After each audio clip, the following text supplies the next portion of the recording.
Ang unang libro ng Chronicles ay nagsimula sa mahabang listahan ng pamilya at ito ang dahilan kaya naging special ang librong ito.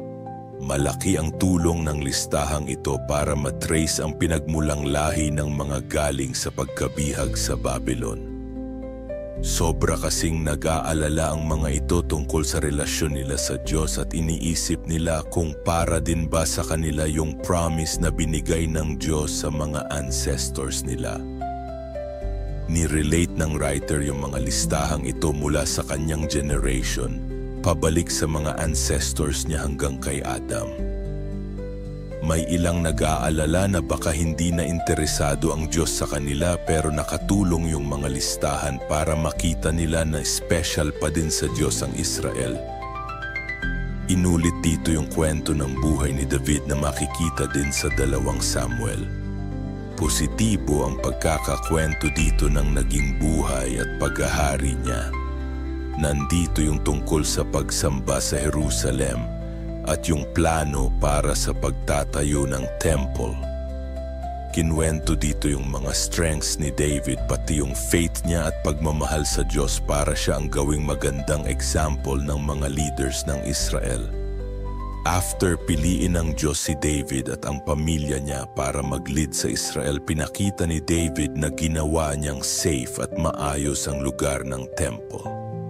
Inorganize niya ang pagsamba at magandang pagpaplano para sa construction ng temple. Pagkatapos, si Solomon na anak niya ang nagtuloy sa pagtatayo ng temple na matatagpuan sa 2 Chronicles. Nung si Solomon na ang in charge sa pagtatayo ng temple, in-encourage siya ni David. Sabi sa kanya, "Kung susundin mo ang lahat ng utos at rules na binigay ni Lord kay Moses para sa Israel, magiging successful ka. Magpakatatag ka, lakasan mo ang loob mo. Huwag kang matakot o ma-discourage, maglingkod kayo ng buong puso at isip kay Lord na Diyos nyo." Tinuro sa librong ito ang mga basic principles para sa pagiging mabuting leader ng bansa at ang totoong development at success ay nakikita sa pagiging sincere sa pagsunod sa utos ng Diyos at sa pagsiserve sa mga tao. Welcome sa ating Bible Study Channel. Ang channel na ito ay nagpapakita ng Taglish na pagsasalin ng Biblia, kombinasyon ng Tagalog at English para sa new generation. Layunin kong mas maintindihan, maunawaan, at maisapuso ng bawat isa ang nilalaman ng salita ng Diyos.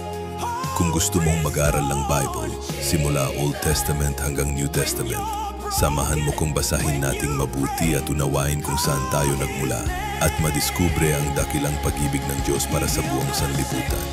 At kung nandito ka pa rin hanggang ngayon, don't forget to click the notification bell at mag-subscribe sa ating YouTube channel. Tuloy-tuloy natin ang pagbabasa hanggang sa mga susunod pang aklat ng Biblia. Tara, sabay-sabay tayong lumalim sa salita ng Diyos. God bless.